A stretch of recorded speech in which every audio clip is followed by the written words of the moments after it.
नमस्कार, news India देख रहे हैं आप। आपके साथ मैं हूं मीनाक्षी रजत। बुलेटिन में आपको दिखाएंगे उत्तराखंड की तमाम खबरें। शुरुआत करेंगे हरिद्वार के साथ, जो आज हरिद्वार दौरे पर सीएम पुष्कर सिंह धामी पहुंचे हुए हैं। Divine college of nursing paramedical sciences का उद्घाटन करने वाले हैं। मुख्यमंत्री के दौरे को लेकर सुरक्षा के कड़े इंतजाम किए गए हैं।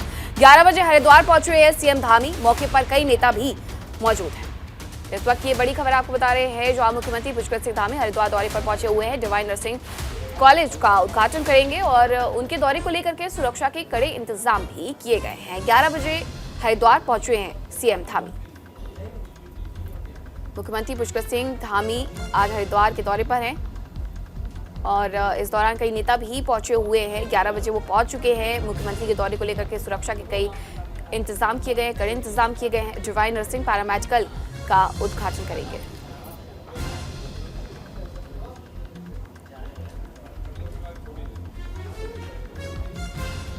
ग्यारह बजे हरिद्वार पहुंचे हैं मुख्यमंत्री पुष्कर सिंह धामी और डिवाइन नर्सिंग कॉलेज का यहां पर उद्घाटन करने वाले हैं। कार्यक्रम में शामिल होने के लिए मुख्यमंत्री पुष्कर सिंह धामी पहुंच चुके हैं।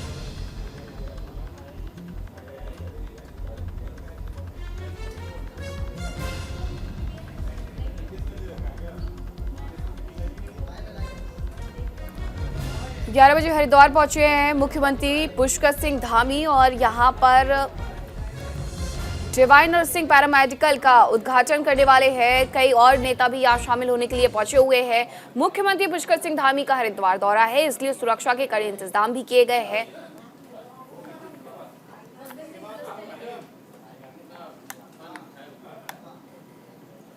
सहयोगी संजय जुड़ गए हैं। संजय, मुख्यमंत्री पुष्कर सिंह धामी पहुंच चुके हैं। कितनी देर में ये उद्घाटन समारोह होने वाला है और उनके साथ और कौन नेता मौजूद है? देखिए मीनाक्षी, आपको बता दें मुख्यमंत्री पुष्कर सिंह धामी आज अपने एक दिवसीय दौरे पर हरिद्वार पहुंच रहे हैं, जहां श्यामपुर में एक divine nursing of college paramedical का उद्घाटन होना है, जिसको लेकर कई दिनों पहले से ही यहां पर तैयारियां चल रही थी। हालांकि मुख्यमंत्री के दौरे को लेकर जिला प्रशासन ने भी तमाम यहां पर इंतजामात किए हैं। कहा जा सकता है कि जिस तरह एक संस्था के द्वारा एक मेडिकल कॉलेज बनाया गया है, इस मेडिकल कॉलेज के कई उद्देश्य हैं। शिक्षा के क्षेत्र में उत्तराखंड सरकार का, चिकित्सा के क्षेत्र में उत्तराखंड सरकार का सहयोग करना है, इसी को लेकर तमाम आज यहाँ पर तैयारियां की गई है। हालांकि इस कार्यक्रम में पूर्व मंत्री व सांसद रमेश पोखरियाल निशंक व स्वामी बाबा रामदेव के साथ साथ आचार्य बालकृष्ण, तमाम बड़े मंत्री भी इस कार्यक्रम में मौजूद रहेंगे और अब से कुछ ही देर में इस कॉलेज का उद्घाटन होना है। हालांकि यह कॉलेज श्यामपुर कांगड़ी क्षेत्र में बनाया गया है। यहाँ पर करीब 40 बच्चों के नर्सिंग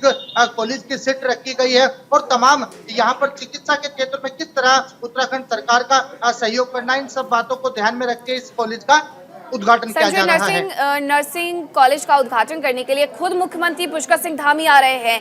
किस तरीके से ये पैरामेडिकल कॉलेज खास है? देखिए, आपको बता दें मीनाक्षी, पैरामेडिकल जो कॉलेज है इसमें बीएससी नर्सिंग के साथ साथ यहाँ पे योग आयुर्वेद के पाठ्यक्रमों का भी संचालन किया जाएगा।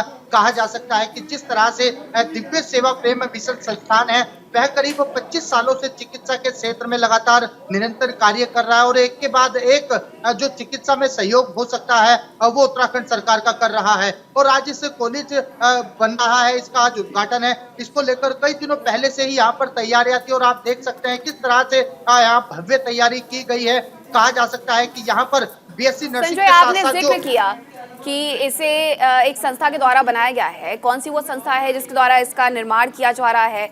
और खुद यहाँ पर रामदेव भी पहुंच सकते हैं, ऐसी भी खबरें हैं। देखिए मीनाक्षी, आपको बता दें दिव्य प्रेम सेवा मिशन न्यास ये करीब पिछले 25 सालों से निरंतर चिकित्सा के क्षेत्र में कार्य कर रहा है। हालांकि पहले भी इस तरह के कई उद्घाटन किए हैं, तो ऐसे में खुद मुख्यमंत्री पुष्कर सिंह धामी इस कार्यक्रम में पहुंच रहे हैं और आज divine nursing college of paramedical का उद्घाटन हो रहा है। इसको लेकर यहाँ पर जो बड़े नेता है, हालांकि वो पहुंच चुके हैं। कुछ ही देर में यहाँ पर विधिवत इसका उद्घाटन किया जाएगा। ठीक है संजय, आप नजर बनाए रखें। बहुत शुक्रिया फिलहाल आपका तमाम जानकारी के लिए। खबर देहरादून से, जो इन दिनों बदमाशों के हौसले इतने बुलंद है कि सरेआम किसी की भी घटना को अंजाम देने में उन्हें कोई डर नहीं लग रहा। बदमाशों ने कुछ लोगों पर कई हथियारों से सरेराह 10 से 15 राउंड फायरिंग की है। गनीमत रही कि इस हमले में किसी को गोली नहीं लगी। स्थानीय लोगों ने गाड़ियों के पीछे छिपकर अपनी जान बचाई। 2 दिन पहले ही ऐसे ही मामले में एक युवक को 2 गोली लगी थी। प्रशासन ने कोई कार्रवाई नहीं की। पुलिस प्रशासन के रवैये से कानून व्यवस्था पर सवाल उठने लगे हैं। एक झगड़ा हुआ था लड़कों का, तो वहाँ पर झगड़ा निमट गया था। वहाँ से हम लोग आ गए थे, तो शिमला बाईपास पे जहाँ पे अमन बाजार करके है वहाँ पर खड़े थे, हम सिगरेट पिए थे। तो वो लोग आए पीछे गाड़ी लेके आए, 2-3 गाड़ी थी, क्रेटा और एक थार, एक i20 गाड़ी थी। तो आए, उन्होंने अपने दम से पिस्टल की फायरिंग करी और गोले बरसाने शुरू कर दी। कम से 25 फायरिंग करी हम लोगों पर। हम जान बचा के गाड़ी पीछे लुक गए और भाग लिए और फिर आगे निकले गए। गोलियां लगी है किसी को? नहीं, गोली नहीं लगी, गाड़ी में लगी है, हमारे गाड़ी में लगी है। गाड़ी डैमेज है, शीशे में लगी है, गाड़ी में लगी है गाड़ी में। पुलिस को सूचना दी आपने? क्या पुलिस सूचना दी हमने 112 पे। फिर पुलिस मौके पर आई, मौके खोखे मिले हैं, 10-12 खोखे मिले हैं, वो पुलिस ने जब्त किए, पुलिस के पास है।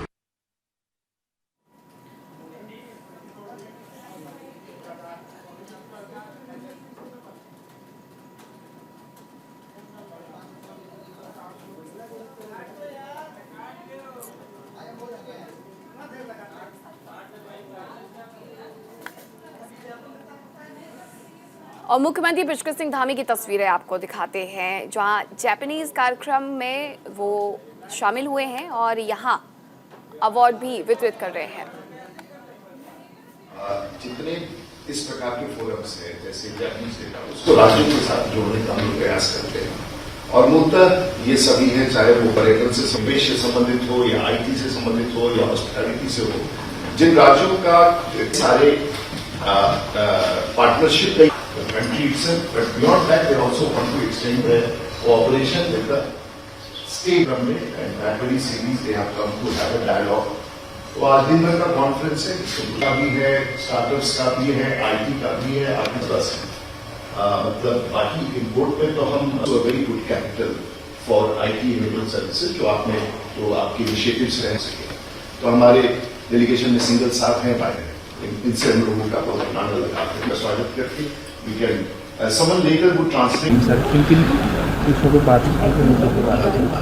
आज जहां हमने इंडस्ट्री के क्षेत्र में, एग्रीकल्चर के क्षेत्र में और AYUSH, wellness, food processing, pharmaceuticals, automobiles, इन सभी पर जो एक अच्छा कोलैबोरेशन हो सकता है, उन सब पर हमने जापानी प्रतिनिधिमंडल के साथ बात करी है।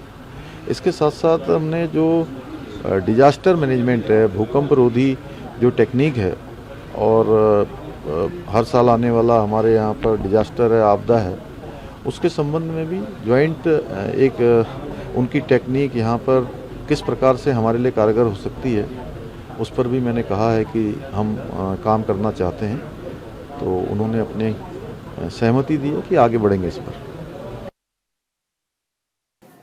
मुख्यमंत्री पुष्कर सिंह धामी को सुन रहे थे आज, जिन्होंने कहा है कि जापानीज प्रतिनिधि मंडल से उन्होंने मुलाकात की है और कई मुद्दों पर चर्चा की। बात बद्रीनाथ की, जहां बद्रीनाथ के कपाट बंद होने की प्रक्रिया वैदिक परंपरा पंच पूजा के साथ आज से शुरू हो गई है। पंच पूजा के पहले दिन आज विघ्नहर्ता भगवान श्री गणेश के कपाट बंद हो गए।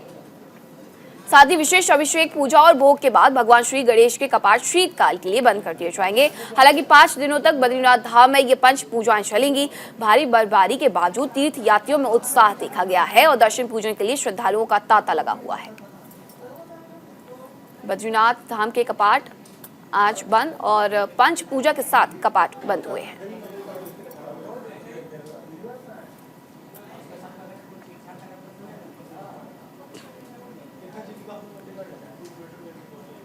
बद्रीनाथ धाम सहित हिमक्रीडा स्थली औली में सीजन की दूसरी बर्फबारी देखने को मिली है। बर्फबारी के कारण तापमान में गिरावट आई है। दूसरी बर्फबारी से पर्यटकों के चेहरे पर खुशी देखने को मिली है। बद्रीपुरी में बर्फबारी के चलते कड़ाके की सर्दी का सितम जारी है।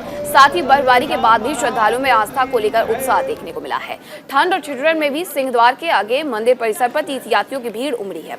श्रद्धालु श्री हरि नारायण भगवान के दर्शन पूजन कर रहे हैं।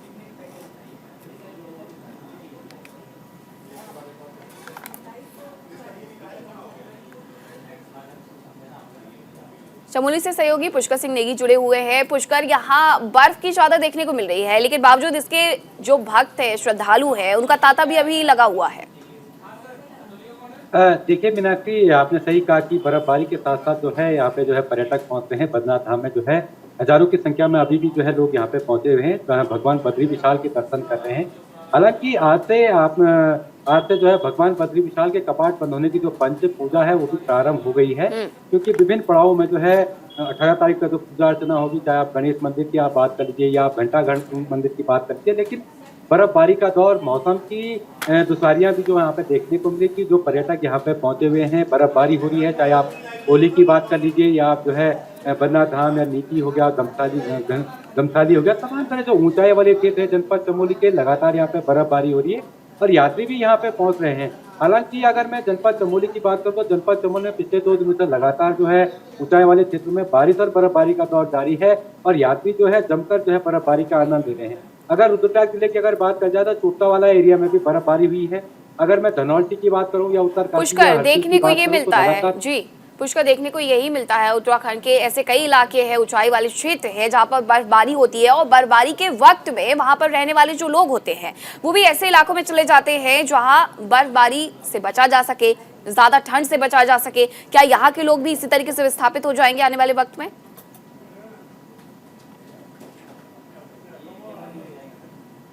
के लिए जो चले जाते हैं। हाँ, बद्रीनाथ धाम की अगर मैं बात करूं तो बद्रीनाथ धाम के जो लोग होते हैं, जो स्थानीय लोग हैं, वो जोशीमठ हो गया, माणा के जो लोग हैं वो गोपेश्वर पहुंच जाते हैं या तिनका पहुंच जाते हैं या नंदप्रयाग पहुंच जाते हैं। लेकिन होली की अगर बात करी जाए या नीति घाटी की अगर बात करी जाए, यहाँ के कुछ लोग जो है यहाँ रहते हैं और कुछ लोग जो है नीचे को आ जाते हैं। हालांकि सबसे कठिनाई जो है आर्मी यहाँ पे रहती है। नीति की आप बात कर लीजिए या माणा पास की आप बात कर लीजिए तो आर्मी जो है 12 के 12 महीनों यहाँ पे रहती है, चाहे जाड़ा हो, चाहे सर्दी हो, चाहे बर्फबारी हो, चाहे बारिश हो। तो दिक्कत उन लोगों के लिए है क्योंकि यहाँ पे लगातार बर्फबारी से नलों में पानी जम जाता है और बिजली की लाइनें जो है क्षतिग्रस्त हो जाती हैं। तो इन लोगों को यहाँ पे इनका जो जीवन है, चाहे आर्मी की मैं बात करूँगा, आर्मी रहती है नीति माणा से लेकर आपका जो हो गया और आप जो है बद्रीनाथ में चले जाइए, आप यहाँ पे IDP रहती है, तो इनको दिक्कतों का सामना करना पड़ता है। लेकिन जो भोटिया जनजाति के लोग हमारे इन लोगों, चाहे नीति की आप बात कर लीजिए या आप माणा की बात करते ये लोग जो है जोशीमठ के लिए आ जाते हैं। हालांकि पांडुकेश्वर तक जो लोग रहते हैं वो पांडुकेश्वर में रहते हैं और उसके बाद जो है हनुमान चट्टी में जो है स्थानीय पुलिस प्रशासन यहाँ पे रहता है, लेकिन स्थानीय लोग यहाँ पे नहीं रहते हैं। तो इन लोगों को भारी दिक्कतों का सामना यहाँ पे करना पड़ता है बर्फबारी और बारिश के कारण। मीनाक्षी, पुष्कर, कहीं ना कहीं जो श्रद्धालु यहाँ पर पहुंच रहे हैं, पर्यटक भी यहाँ पर पहुंच रहे हैं, दोहरी उनके लिए खुशी होगी कि एक तरफ भगवान बद्री विशाल के दर्शन और दूसरी तरफ यहाँ बर्फबारी का लुत्फ। बिल्कुल देखिए मीनाक्षी, आपने सही कहा कि जो पर्यटक जो है, चाहे दिल्ली का हो, चाहे आगरा का हो, चाहे देहरादून का हो या चाहे बम्बई का हो, महाराष्ट्र को, क्योंकि अब जो 2022 की जो चारधाम यात्रा है वो धीरे धीरे अपने अंतिम पड़ाव में है। हाँ, हालांकि इसके बाद जो है मसूरी खुल जाता है, हरसिल खुल जाता है, धनौल्टी खुल जाता है या आप होली का रुख जो है लोग कर लेते हैं, यहाँ पे बर्फबारी होती तो ये सीजन चला। लेकिन बर्फबारी के साथ जो है यहाँ पे हजारों की संख्या में जो है भगवान बद्री विशाल की अगर मैं बात करूँ तो यहाँ पे जो है प्रत्येक दिन जो है 12 से लेकर और 1300 तक आदमी यहाँ पे पहुंचता है, भगवान बद्री विशाल के दर्शन करता है। हालांकि मौसम पिछले 2 दिनों से बड़ा खुशनुमा यहाँ पे बिल्कुल, और ऐसे कई जिले हैं जहां ये कहा गया है कि बर्फबारी हो सकती है। बहुत शुक्रिया। रुड़की से खबर है जहां IIT में भूकंप इंजीनियरिंग पर 7वीं संगोष्ठी का 14 नवंबर को आयोजन किया गया है, जिसमें 14 देशों के भूवैज्ञानिक, भूकंपविदों और कई वैज्ञानिकों ने हिस्सा लिया है। कार्यक्रम में मुख्य सचिव SS संधू ने भी शिरकत की है। इस दौरान उन्होंने IIT के भूकंप विभाग का बारीकी से निरीक्षण किया। वहीं रुड़की के मैक ऑडिटोरियम में आयोजित संगोष्ठी में उत्तराखंड के मुख्य सचिव डॉक्टर SS संधू ने कहा कि भूकंप इंजीनियरिंग पर संगोष्ठी जैसे कार्यक्रम भूकंप के खतरों के बारे में ज्ञान का प्रसार और जागरूकता फैलाने में मदद करता है। इस संगोष्ठी में भूकंप से कैसे बचा जा सके और जान माल के नुकसान को कैसे रोका जा सके, इन सभी बिंदुओं पर विचार विमर्श किया जाएगा।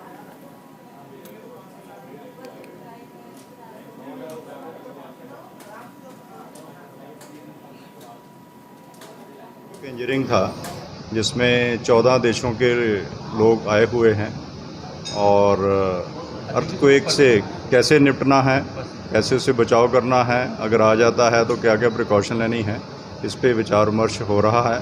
उसका जो इनॉग्रेशन सेशन था तो उसके लिए मैं आया था। प्लस आज उसके बाद अर्थक्वेक इंजीनियरिंग में, जो कि ये देश में एक ही अकेला ही IIT है जिसमें इतना बढ़िया अर्थक्वेक इंजीनियरिंग का डिपार्टमेंट है, वो सारी फैसिलिटीज़ देखी कि कैसे कैसे रिसर्च हो रही है, क्या क्या सुविधाएं और क्या क्या नई प्रैक्टिसेस ये प्रमोट कर रहे हैं, ताकि देश के और पूरी दुनिया के लोग इसको यूज़ करें। और हम उत्तराखंड में, क्योंकि हमारा पहाड़ी प्रदेश है जहाँ भूकंप आने से काफ़ी नुकसान होने की संभावना बनी रहती है, तो जो भी इन्होंने पढ़ा है और रिसर्च की है और रिज़ल्ट दिए हैं, उसको प्रदेश सरकार कैसे ज़्यादा से ज़्यादा उसका फ़ायदा उठा सकती है। 14 देशों के प्रतिभागी आए हुए हैं। टोटल अगर इंडिया और अब्रॉड की बात करें तो 300 से ज़्यादा पार्टिसिपेंट्स आए हुए हैं, और जो सभी अपने अपने पेपर्स को प्रस्तुत करेंगे। और उसके बाद कुछ डिस्कशंस हैं, कुछ कीनोट्स स्पीकर्स भी इनवाइटेड हैं। तो ये सारे ही जो हैं वो एक्सपर्ट्स हैं। भूकंप जो आता है तो उसको कैसे आप बचाव करें, तो नेशनल डिसास्टर मैनेजमेंट टीम जैसे है और हमारे IIT दिल्ली की जो टीम है, तो ये भी इस प्रोग्राम में इन्वॉल्व हैं। तो मैं जैसे बता रहा था कि अभी बात हो रही थी कि मल्टी डिसिप्लिनरी अप्रोच को हम लोग आगे ला रहे हैं। तो एक तो है कि अर्थक्वेक इंजीनियरिंग डिपार्टमेंट, बहुत सारे आपने देखा होगा अभी लैब में बहुत सारी फैसिलिटीज़ हैं।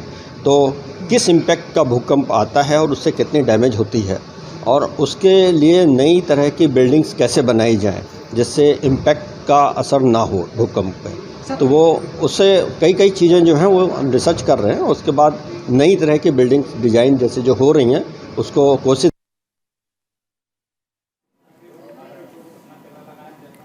और हमारे सहयोगी अनिल सैनी भी जुड़ गए हैं रुड़की से। रुड़की के IIT के डिपार्टमेंट में, इंजीनियरिंग डिपार्टमेंट में अर्थक्वेक के जो ये सेमिनार किया गया था, किस मायने में ये खास रहा? बिल्कुल मीनाक्षी, देखिए बताना चाहूंगा, हाल ही में उत्तराखंड में कई जगहों पर, खासकर अगर ऋषिकेश की बात करें, हरिद्वार की बात करें और देहरादून और रुड़की समेत कई जगहों पर अभी भूकंप के झटके भी दिखाई दिए हैं। हालांकि रुड़की की अगर बात करें, रुड़की में 17वीं संगोष्ठी हुई है। इसमें 14 देश के जो वैज्ञानिक है, चाहे वो भूवैज्ञानिक हो, चाहे वो भूकंप रोधी जो भी वैज्ञानिक है वो हो, और चाहे देश के बड़े बड़े वैज्ञानिक हो, सभी यहाँ पर 17वीं संगोष्ठी में IIT रुड़की में प्रोग्राम हुआ है, इसमें ये पहुंचे हैं। और कहीं ना कहीं जो भूकंप की जो खराब होता है, भूकंप की वजह से जो झटके लगते हैं, मकानों में गिरफ्त होते हैं, जो भारी नुकसान होता है, उसको देखते हुए इस पर विचार विमर्श किया गया है। इसमें खुद जो उत्तराखंड के सचिव SS सिंधु यहाँ पर मौजूद रहे हैं, और उनके द्वारा भी इस संगोष्ठी में बताया गया है कि लगातार ही हमारे जो वैज्ञानिक है, चाहे वो बाहर देश में रहते हों, चाहे उत्तराखंड के हों, चाहे पूरे देश के हों, वो पूरे ही इस भूकंप रोधी जो समाधान निकालने के लिए उसमें कार्य कर रहे हैं। जी अनिल, क्योंकि ये देश का एकमात्र IIT है जहां अर्थक्वेक इंजीनियरिंग डिपार्टमेंट है, और उसमें जब ये सेमिनार होता है तो अपने आप में खास हो जाता है, लेकिन इस दौरान ऐसी क्या कोई विधि या फिर कोई इक्विपमेंट बताया गया है कि आखिरकार किस तरीके से आप अर्थक्वेक की पहले से पता कर सकते हैं, उसे आने से रोक सकते हैं?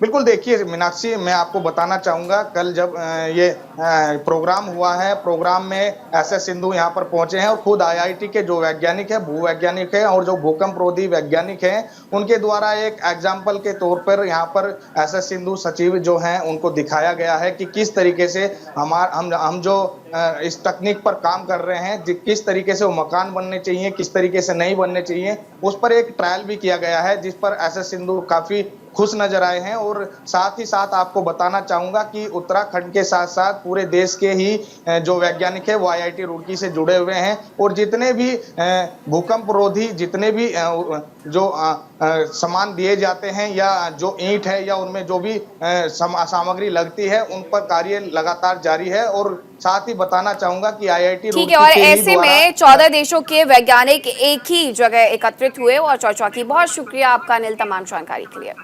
बात हरिद्वार की, जहां हर की पौड़ी में पूजन कर भारत जोड़ो यात्रा का कांग्रेस ने शुभारंभ किया है। विधानसभा में केंद्र और राज्य सरकार की नाकामियों को गिनाने का काम करेगी। वहीं कांग्रेस अध्यक्ष करण माहेरा समेत कांग्रेस कार्यकर्ताओं ने हर की पौड़ी में गंगा पूजन कर इस यात्रा की शुरुआत की। यह यात्रा सभी विधानसभा में जाकर लोगों को केंद्र और राज्य सरकार की नाकामियों को गिनाएगी। हरिद्वार पहुंचे कांग्रेस प्रदेश अध्यक्ष ने करण माहेरा ने कहा कि महंगाई, भ्रष्टाचार, अपराधों ने देश के आम आदमी की कमर तोड़ दी है। ऐसे में कांग्रेस अब चुप बैठने वाली नहीं है और बीजेपी को जवाब देना ही होगा।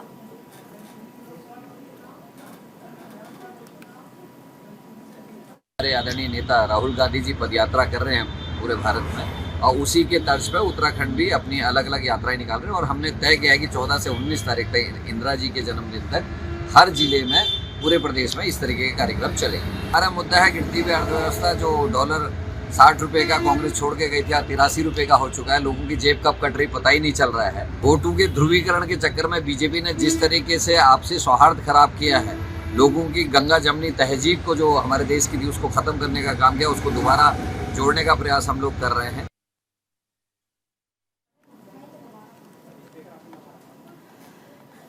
सहयोगी संजय लगातार हमारे साथ बने हुए हैं। संजय, भारत जोड़ो यात्रा जिन राज्यों से होकर के नहीं गुजर रही है वहां उप यात्राएं की जा रही है। कांग्रेस की ये उप यात्रा कुल कितने किलोमीटर तक उत्तराखंड में होने वाली है और कब तक चलने वाली है? देखिए, आपको बता दें, राहुल गांधी द्वारा भी देश भर में ही भारत जोड़ो यात्रा निकाली जा रही है। हालांकि जन आंदोलन इसका मकसद है, लोगों को जागरूक करना है। जिस तरह से केंद्र सरकार की गलत नीतियों को लेकर एक जन आंदोलन छेड़ा हुआ है, तो वही अब उत्तराखंड में भी भारत जोड़ो यात्रा की शुरुआत हो गई है और विधिवत हरिद्वार हर की पौड़ी से पूजा पाठ करने के बाद अन्य जनपदों में यह यात्रा निकाली जाएगी। कहा जा सकता है कि महंगाई, भ्रष्टाचारी और बेरोजगारों को लेकर लगातार ही इस तरह की यात्रा निकाली जाती है। लेकिन जिस तरह प्रदेश अध्यक्ष करण मेहरा ने इसकी शुरुआत की है, तो कहा जा सकता है अब उत्तराखंड के सभी जनपदों में यह यात्रा निकाली जाएगी और लगातार लोगों को जागरूक किया जाएगा। मीनाक्षी, करण मेहरा जो कि प्रदेश अध्यक्ष है कांग्रेस के उत्तराखंड से, उनके अलावा और कौन कांग्रेस का बड़ा नेता इस उप यात्रा में शामिल हो सकता है? देखिए, इस यात्रा की शुरुआत विधिवत हर की पौड़ी से पूजा पाठ करने के साथ साथ हो गई है और यहाँ पे प्रदेश अध्यक्ष के साथ साथ जो वरिष्ठ नेता है सतपाल ब्रह्मचारी है, तमाम जो स्थानीय विधायक भी यहाँ पर मौजूद रहे हैं। कहा जा सकता है कि अब यह यात्रा ऋषिकेश के लिए रवाना हो गई है और वहाँ भी लोगों को जागरूक किया जाएगा। जिस तरह से लगातार ही महंगाई और भ्रष्टाचारी उत्तराखंड में देखने को मिल रही है, इसके खिलाफ भी एक आवाज उठाने का यहाँ पर काम किया जा रहा है। बहुत शुक्रिया संजय आपका तमाम जानकारी के लिए। अब खबर देहरादून से है, जहां शक्तिमान घोड़े प्रकरण मामले को लेकर बीजेपी विधायक गणेश जोशी की मुश्किलें एक बार फिर से बढ़ सकती हैं। इस मामले में पहले पुलिस घुड़सवार ने घोड़े की मौत होने पर एफआईआर दर्ज की थी, लेकिन मामले में सीजेएम कोर्ट ने सभी आरोपियों को रिहा कर दिया था।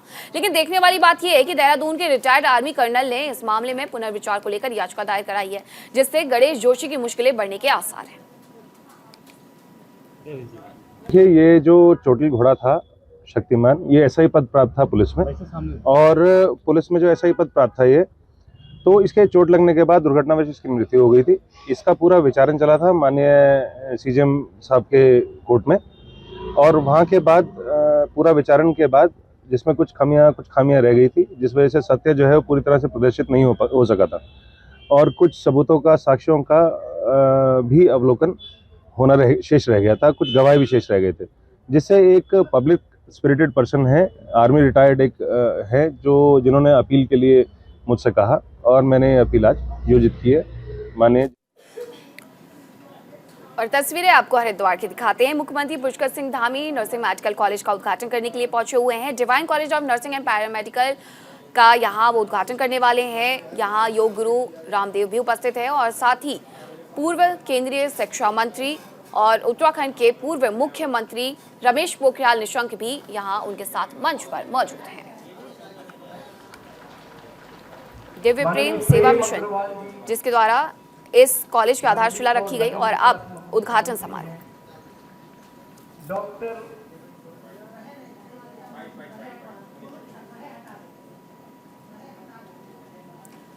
उत्तराखंड की खबरों में फिलहाल मेरे साथ इतना ही, लेकिन आप कहीं मत जाइएगा, देखते रहिए न्यूज़ इंडिया।